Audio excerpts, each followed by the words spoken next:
There are moments when the universe seems to wink at us. An unexpected encounter, a phrase that appears at the exact moment you need to hear it, or a decision made on impulse that later reveals itself to be the perfect choice. In those moments, the world seems like more than just a stage of random chaos. It feels aware, almost intimate, as if something is watching us through the cracks of everyday life and moving the pieces with a silent intent. But who, or what, could be behind these invisible movements? Modern physics admits that the observer alters the behavior of particles. That alone is enough to question the rigidity of randomness. If even matter responds to consciousness, what else might be shaping itself around us without our noticing? There's a subtle dance between the visible and the hidden, and perhaps the signs we ignore are the ones that matter most. The rational mind, trained to be skeptical, calls this coincidence. But what if coincidence is merely the surface of something much deeper, a shy reflection of an intelligence that lives behind the scenes of reality? Carl Jung dared to give this phenomenon a name: synchronicity. Not causality, but connection. Not explanation, but meaning. A living code between the inner and the outer, between thought and event.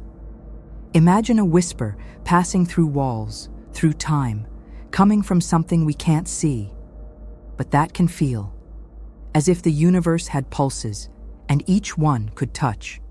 Something within us, a touch so light it almost goes unnoticed. But that changes everything. And what if that whisper is an answer? A response to what we carry inside, our desires, fears, and unspoken dreams? It's as if the world is constantly listening, not with ears, but with resonance.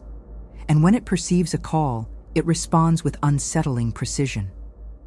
The question is, are we ready to listen back? Or do we prefer to keep calling it luck, when maybe it's actually a language? Chance may not be accidental. It could be a message encoded in the very flow of existence. What if everything you've lived so far wasn't just a random sequence, but a conversation? A kind of silent correspondence between your essence and something greater that dwells behind the scenes. What else might be trying to reveal itself right there, where you least expect it? Everything we see first passes through an invisible filter, the mind. It's the mind that translates, interprets, colors, and even invents parts of reality that we believe we're simply observing. But what if the mind isn't just a processor? What if it's actually a living codex, an ancient key that deciphers symbols we don't understand but feel? Reality might be sending us messages all the time, and the mind may be the only instrument capable of hearing them. It's no coincidence that ancient cultures depicted gods who spoke through dreams, or that philosophers viewed the world as a grand metaphor. Plato said, "We live in a cave of shadows, where the real is just a reflection." Today, neuroscientists talk about simulated reality and internal models of the world. Two languages, two eras, pointing to the same mystery. Reality may not be what's outside, but what we're able to decode from within. The human unconscious works like a silent oracle. It receives symbols, emotions, patterns, and sends us signs disguised as intuition, déjà vu, or gut feelings. But who taught the unconscious to read the world? Jung believed there are universal images, archetypes that transcend cultures and time. They live within us like silent seeds, waiting for the right stimulus to bloom. Every synchronicity could be the blooming of one of these seeds. And then the inevitable question arises: what is your mind really perceiving right now? Could what you call reality be nothing more than a personalized translation, made from codes you didn't even know existed? That would explain why two people can experience the same event in completely different ways. Each carries a hidden dictionary, an inner lens shaped by memories, traumas, and beliefs. And that lens defines what will be visible. Science seeks formulas, spirituality seeks meaning. But perhaps both are trying to access the same thing. an intelligence that inhabits the very structure of perception, a language that can't be read with the eyes, but with a state of consciousness. The world sends symbols, and the mind responds with reality. It's as if everything we call experience is, deep down, a ciphered conversation between the self and the whole. What if you're just reading a book that you wrote yourself before you were born? What parts of your mind haven't yet been activated to understand the signs around you? What might the world be trying to tell you that you haven't yet learned to translate? Why does the number 33 appear so often when we take a closer look at the world's mysteries? Jesus was crucified at 33. The human spine has 33 vertebrae. Freemasonry has 33 degrees. In some esoteric traditions, 33 is the point where the body and spirit align. Coincidence? Or the signature of something we've yet to decode? When a number keeps showing up in so many places, maybe it isn't just measuring. Maybe it's pointing. In numerology, 33 is considered a master number, full of spiritual energy and transformative power.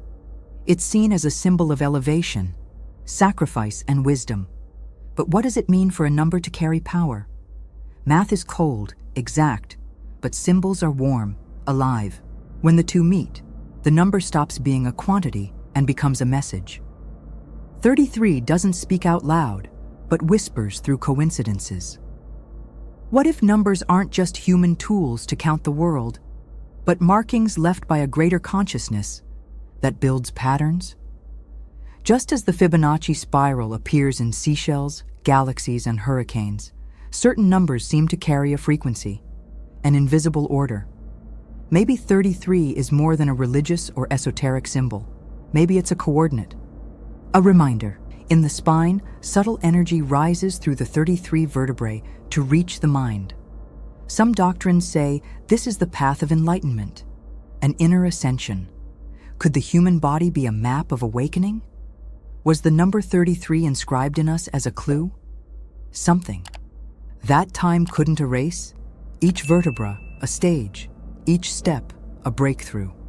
When you reach the final point, what do you access? Scientists are still trying to understand why certain sequences repeat throughout the cosmos and nature. Mystics already sensed that the universe is made of rhythm and repetition. 33 appears like a musical note within a greater song, a frequency that, when noticed, changes the state of the one who hears it. But only those who are paying attention can hear it, because the number doesn't speak in words. It vibrates in silence. What if 33 isn't just a number, but a calling, a forgotten memory? What would happen if we started listening to what it's been saying in all the places it shows up? You look at the clock, 11:11, then 22:22. Someone calls you exactly when you were thinking about them. An old song plays on the radio just as a memory resurfaces. And then you feel that shiver, a brief inner stillness, as if something is about to be revealed. In those moments, it's as if the world is winking at you, a subtle gesture, but impossible to ignore.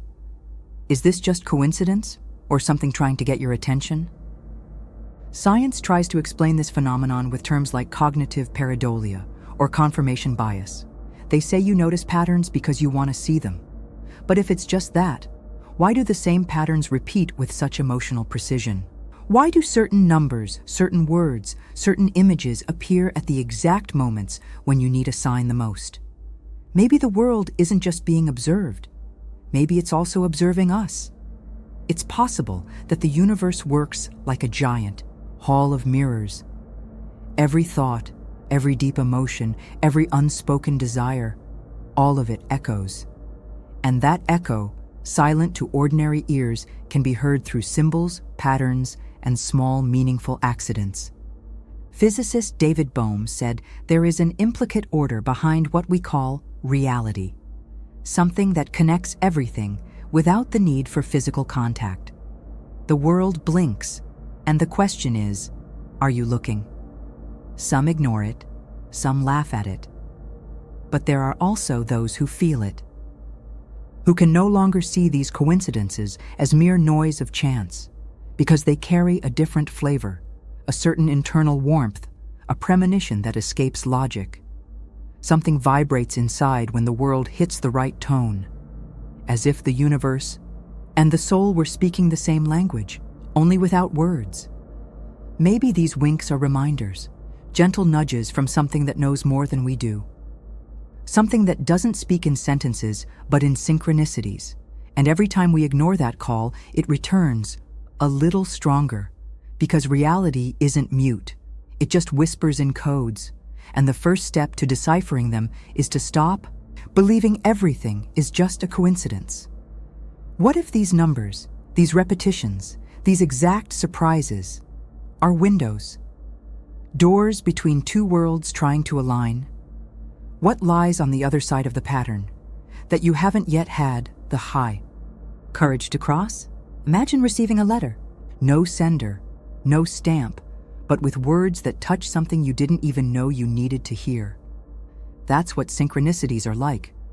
Small notes thrown by invisible hands, crossing the everyday unnoticed, yet arriving with almost impossible precision. When Carl Jung described the golden scarab tapping on the window during his patient's session, he knew something greater was at play. It was as if the world were saying, "I'm here, and I'm listening." Synchronicity doesn't follow causal logic.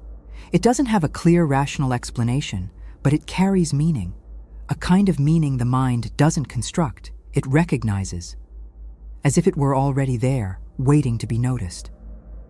Jung didn't see it as magic, but as a meaningful connection between inner and outer events. The soul feels one thing, the world responds with another, and suddenly, everything makes sense, even if it doesn't make any sense at all. But where do these messages come from? Who writes these notes? Some branches of physics suggest that we live in a field of information that interconnects everything, as if every particle is in communication with the whole. In this field, called by some the implicate order, there is no separation between matter and mind. Emotions, intentions, symbols, everything is part of the same fabric of reality, reacting in real time to consciousness. The most unsettling part is that the more you notice synchronicities, the more they happen. It's as if the universe is testing your awareness, as if it's saying, "Are you ready to see more?" And then comes the chain reaction. People show up, answers arrive, ideas intertwine. Life starts to feel less random and more orchestrated, as if, all along, something has been trying to guide you, without ever fully revealing itself. Deep down, each synchronicity is an invitation, a silent calling to step out of the illusion of separation and realize that maybe you were never alone, that there's a conversation happening between your consciousness and a greater intelligence dwelling in the background of reality. The world stops being silent. It starts writing to you through coincidences, encounters, stray phrases, perfectly timed sounds. What if everything you've lived through so far is filled with messages you just haven't learned to read yet? How many invisible notes have you already ignored, thinking they were just meaningless coincidences? Sometimes, the same type of person keeps appearing in our lives. Other times, we live nearly identical situations in different places with different faces, but the same feeling of emotional déjà vu. Repetition is like a password typed over, and over at the door of a locked consciousness. But why do certain experiences keep coming back? What are they trying to reveal that we still haven't been able to see? Carl Jung called these repetitions archetypal manifestations, invisible forces, almost like universal molds that live within us and project themselves onto the external world. Love, abandonment, power, betrayal, healing, rebirth. Each of these themes has an archetypal form. And the most intriguing part? These archetypes seem to guide our choices, our relationships, even our dreams. They don't speak, they repeat. And each repetition is a mirror. Think of life as a stage. The script seems to change, But the role you play is often the same. And why does this happen? Because the archetype is still active. It wants to be acknowledged, integrated, understood. Until that happens, it keeps working between the lines. Like an underground force writing parts of your story without asking for permission. Repetition, then, isn't punishment. It's persistence. A reminder that something still needs to be seen through different eyes. Depth psychology tells us that the unconscious projects what hasn't been resolved. Spirituality teaches us that the outer world reflects the inner one. When we bring these two insights together, something powerful emerges. The recurring pattern may be your own unconscious trying to wake you up. It's your deepest self trying to say, look again. And this time, see. But something even more subtle is happening. As you begin to recognize the archetype, it starts to change. Repetition gives way to revelation. It's as if, by shining light on the pattern, it loses its power over you, and then for the first time, something truly new happens. Something that isn't a disguised repetition, but an authentic creation, born from awakened consciousness. What if the cycles that frustrate you most are actually coded messages trying to set you free? What's behind the quiet repetition that keeps following you, even when you change everything around you? Have you ever noticed how certain desires take shape when you least expect them to? And how sometimes just the act of believing something will happen seems to move forces that weren't there before? Quantum physics brings us a disturbing idea. The observer influences the observed. But what does that really mean? That reality responds to our expectation. What if the universe is more sensitive to intention than we suppose? Experiments like the double-slit test show that a particle can behave as a wave or as matter, depending on the presence of the observer. That breaks linear logic. It also breaks the safety of, I'll believe it when I see it. Because in this case, maybe it's the opposite. We only see it when we believe it. Expectation acts like a lens, but also like a magnet. It attracts possibilities, repels others, shapes the invisible. In spirituality, this idea isn't new. Many traditions say faith moves mountains, not as a metaphor, but as the actual function of the universe. The mind is the creator, emotion, the fuel. And what we call reality may actually be a combination of vibration and attention. Where you focus, things bloom. Where you fear, things harden. Expectation is a type of energy that speaks the language of the invisible. But that energy doesn't respond to shallow desires. It moves at the frequency of internal coherence. It's not enough to say you want something if your heart is full of fear. The universe responds to what vibrates authentically. That's why some people seem lucky. They don't control everything, but they carry a quiet certainty that aligns what they think, feel, and do. And that alignment creates events that seem like miracles. But maybe they're just the natural outcome of a well-tuned field. The quantum mind doesn't ask for guarantees. It walks before the ground appears. And it's in that leap, in that space between desire and manifestation, that reality rearranges itself. Synchronicities, coincidences, doors that open at the exact moment. All of that starts with what you cultivate inside. Every thought carries a code. Every emotion sends a signal. And the universe, like a living organism, responds. What if everything around you is waiting for you to choose what to see?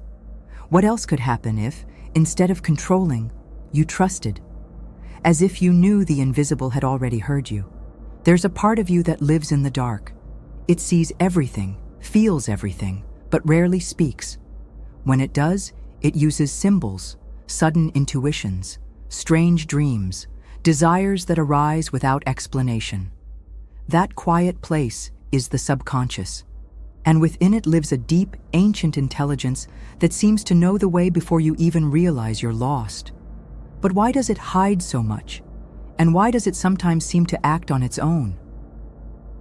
Freud said the subconscious is a reservoir of repressed desires, unresolved traumas, forgotten memories. Jung, on the other hand, saw it as a hidden temple where archetypes and latent powers reside. Modern science acknowledges that over 90% of human decisions happen without the conscious mind's control. That means the person you think you are may be just the tip of an iceberg you've never dared to explore. The subconscious isn't an enemy. It's a guardian. It hides what you're not ready to see, but always finds a way to show you when the time is right. Sometimes through a repeating pattern, other times through a synchronicity so precise it can't be ignored. When the world outside starts to feel strange, chaotic, or overly symbolic, maybe it's because the world inside you is trying to emerge, and the only language it knows is the symbol. Imagine the subconscious as a labyrinth where each turn is an undigested memory, each shadow a repressed emotion. But this labyrinth isn't a prison, it's a map. And every event that echoes from the outside may be a key trying to unlock something within. The more you ignore the signs, the more they repeat. Because the unconscious is patient and purposeful. It waits for you to stop running. For millennia, spirituality has pointed to this territory as sacred. The ancients spoke of descending into the underworld in order to be reborn. Today, neuroscience discovers that unresolved traumas affect even the way we interpret reality. Everything meets at the same point. What you don't look at within ends up projecting itself outward, and then the world begins to seem strange. But in truth, it's only reflecting a mirror you've hidden from yourself. What if the labyrinth of the subconscious is not a place to fear, but to cross? What could be waiting at the center of that silent darkness, which only reveals itself when you have the courage to listen to what you don't yet understand? Have you ever felt like certain situations, people, or emotions seem to chase you? No matter how much you change your surroundings? As if the same energy finds new ways to repeat itself, with new masks but the same essence. Quantum physics, when combined with depth psychology, reveals something unsettling. Maybe the world isn't a stage where everything happens randomly. Maybe it's a mirror sensitive to the vibration you emit, even without realizing it. From this perspective, the universe doesn't just react to what you do, it responds to what you are. And what you are is often hidden beneath layers of fear, inherited beliefs, poorly told stories about yourself. The quantum field doesn't distinguish what you wish for from what you believe to be real. It responds to your most coherent, most intense vibration. In other words, you may attract exactly what you fear, if that's what vibrates most strongly in you. Science is still in its infancy in this field, but it already acknowledges that emotions affect our body, our perception, and even how our cells behave. The heart's electromagnetic field, for example, is dozens of times more powerful than the brain's. And what the heart emits, the world hears. Spirituality has always spoken of this in other words: as within, so without. Reality bends to the frequency of your inner state. That's why sometimes nothing changes on the outside, despite all your effort. Because the code that runs everything isn't in your actions, but in the silent beliefs that live beneath your awareness. It's like trying to change the reflection in a mirror without changing your face. And the more we resist, the more the mirror insists. It's not there to punish, it's there to show. What you attract is often what you still haven't understood about yourself. Start observing not what you want, but what you receive. What repeats, what hurts you, what pulls you in without any obvious reason. These are the vibrational traces you leave behind without realizing it, and they're read by the field as commands. There is no judgment, only response, an echo of what vibrates within you, shaped into events, people, coincidences. What if the world wasn't against you, but showing you yourself all the time? What would you see if you had the courage to look at the mirror without fearing the reflection? What if reality isn't as solid as we think? What if, behind everything we touch and see, there's some kind of invisible field constantly shaped by the vibration of our emotions? Some say the universe is more like music than a machine. And like all music, it responds to frequencies. Your anger has a tone, your joy another. Your fear emits a specific note, and the universe hears each one of them. Quantum physics shows us that everything, at its core, is energy vibrating at different speeds. Matter, time, the body, all of it is condensed vibration. But vibration is also thought, feeling, unspoken. Desire. That means we're constant transmitters. What you feel deeply, what you believe with conviction, all of it propagates like waves. And those waves don't disappear. They interact with the field. They ask for responses. Spirituality has always known this, even before science caught up. Oracles, rituals, meditations, prayers, all are ways to shape vibration. Not to control the world, but to tune the soul. Because when you change the vibration, the world responds with a different melody. Small miracles happen. Coincidences gain purpose. And life starts behaving in a curiously intelligent way. But the answer doesn't always come the way we want. It comes the way we need. That's why some people vibrate anguish, but ask for peace. They vibrate scarcity, but ask for abundance. The field doesn't respond to the request. It responds to the real frequency, the one that's deep down, the one that sometimes even you don't want to admit. And that's why getting to know your emotions isn't a spiritual luxury. It's energetic survival. Every synchronicity that appears, every event that feels too strange to be random, might be responding to something you vibrated earlier, even without knowing it. Old emotions, unhealed wounds, secret desires. Everything moves. Everything leaves a trace. The universe is pure movement. And your life is a real-time reflection of the dance you're dancing within. What if, right now, the reality around you is reacting more to what you feel than to what you do? What would be the tone of your vibration in this moment? And what kind of response is it calling into your life? Some people dream about situations that haven't happened yet, and then watch, stunned, as those very events unfold before their eyes. Others dream of symbols they don't understand, but that awaken something deep within them, as if coming from a source that doesn't follow the rules of time. What are these dreams? Just the mind playing with memories? Or open windows into a dimension where time isn't linear? Science is still stumbling when it tries to explain premonitory dreams. For many, they're nothing more than coincidences. But how do we explain their frequency, their precision, the emotional impact of these dreams? Jung saw dreams as direct messages from the unconscious, and some spiritual traditions claim that during sleep, the soul leaves the body and walks through other realities. And what if those other realities truly exist? What if time, as we believe we know it, is just one layer? In quantum physics, time is not absolute. Particles can be entangled across different points in space-time. That means that, at certain levels of reality, past, present, and future blend together. What you dream today may not be premonition, but simply your consciousness accessing a different point in the fabric of time. A point that already exists.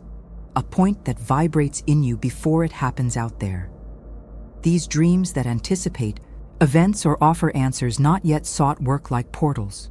They break logic. And by breaking logic, they also break the prison of causality. Suddenly, you realize you don't need to live in a linear way.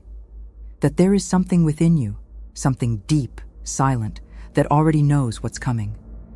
And this is not control, it's connection. Some call it a hunch, others, intuition. But maybe it's much more than that. Maybe it's your own soul sending you reminders through time in the only language it knows how to use: images, symbols, sensations. The dream stops being just fantasy and becomes a code. and every dreamt code holds a message that could change everything, if you have the courage to decipher it. There are moments when everything seems to flow. Decisions fall into place. The right people appear. Answers arise effortlessly, as if you had entered an invisible flow where the world cooperates. Does this happen by chance? Or is there an inner kind of time, more subtle, that marks the rhythm of events with a precision that regular clocks could never capture? What if every synchronicity is a beat of that clock, pulsing beyond reason? Ancient traditions spoke of kairos, the right time, different from chronos, the time of the clock. Kairos is not measured in minutes, but in meaning.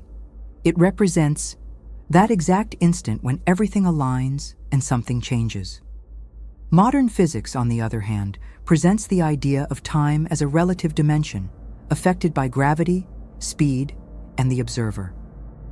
But there is something that both views seem to touch on without naming. Time may be lived from the inside out. And when this inner time aligns with the external, what we call coincidence begins to multiply. It's as if a hidden gear finally clicked into place, allowing reality to respond clearly, almost generously. It's not magic, it's resonance. Something in you aligns with the greater pulse of things, and then the right encounters happen. The messages arrive, and the path that once seemed blocked opens. But what activates this clock? Deep emotion? Expanded consciousness? Inner stillness? Maybe a bit of all of it. What's clear is that it doesn't respond to anxiety. It doesn't obey the rigid plans of the mind. This time is guided by a different kind of intelligence, one that perceives the whole, anticipates connections, reads the invisible. When you respect this time, things happen with less effort and more precision.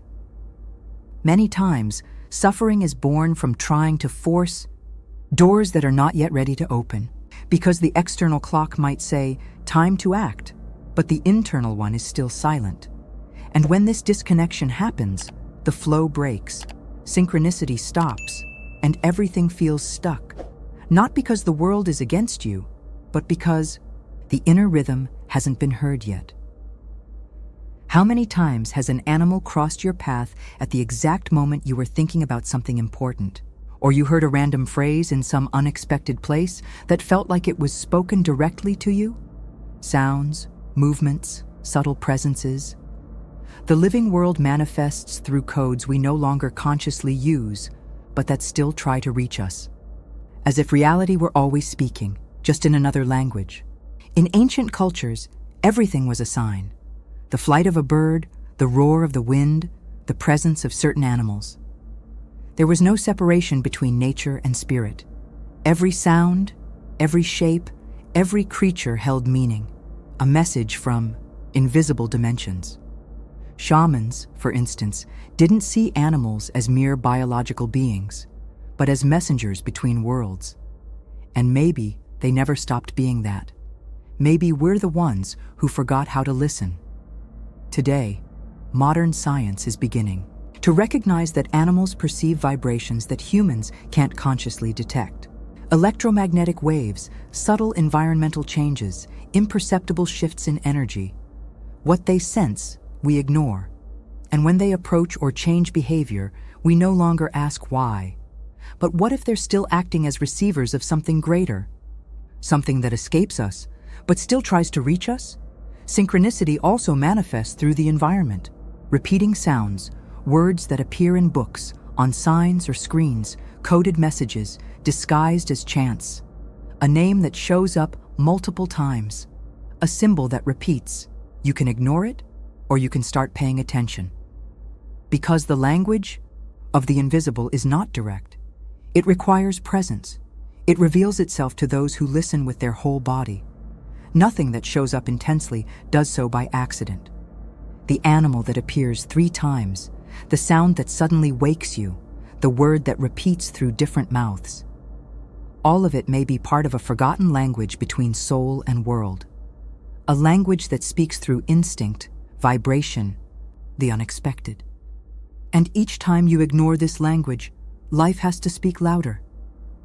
Have you ever felt something so strong that the world around you seemed to change along with you? As if your pain had color, as if your rage broke time, as if your pure joy attracted exactly what you needed. What if it's not just a feeling? What if emotions are actually invisible keys that unlock hidden parts of reality? Not just internal reactions, but vibrational commands that organize or disorganize the world outside. In physics, we know that everything vibrates. In neuroscience, it's already recognized that emotional states directly affect perception, cognition, even cellular function. But what if we go further? What if emotion is a kind of energetic password, a vibration that tunes you to specific realities? When you feel something deeply, something from your core, it's as if you activate a frequency, and the field around you responds. It always responds. Some emotions lead us to dark places. Fear, shame, resentment, they close doors because they constrict the inner flow. Others, like compassion, gratitude, or courage, seem to open something, not only within you, but along the path ahead. People appear, synchronicities happen, intuitions become clearer. It's as if emotions were the keyboard through which you type the code of the reality you live in. But it's not about suppressing what's heavy, quite the opposite. Negative emotions also carry codes. They reveal blockages, patterns, old stories that still shape your frequency. The secret isn't to deny what you feel, it's to feel with awareness. When you feel with presence, without fear, something reorganizes. The emotion doesn't drag you, it reveals itself. And in revealing itself, it releases a new key, a new frequency. Many synchronicities happen precisely in those moments of high emotional charge. It's as if the universe were waiting for you to crack open, because it's in that moment, when you feel deeply, that your vibration hits the field with greatest force. Emotion is the purest language you have to speak with the invisible, and what you feel with truth moves worlds. Some numbers don't go unnoticed. They don't just repeat, they seem to follow you. They appear in dreams, on signs, at exact times, on random book pages. And when they appear, something inside you stirs, as if that number carried a memory not lived, but felt. Among all these numbers, 33 carries a denser mystery. It doesn't shout, it invites.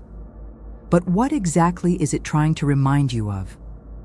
What if the 33 hidden codes in every synchronicity are more than number patterns? What if their activation, calls, fragments of a higher consciousness stored in simple symbols scattered across the layers of time? Numerology refers to 33 as the number of Christ consciousness, a symbol of healing, compassion, and transcendence. But is that just esoteric? Or is there a deeper logic behind the repetition of this number in biology, history, and psychic phenomena? Think of the spine, with its 33 vertebrae, as an internal staircase, each vertebra a step, each step a memory. It's as if the human body itself was designed to carry this code.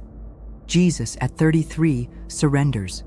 Buddha reaches enlightenment after long internal journeys.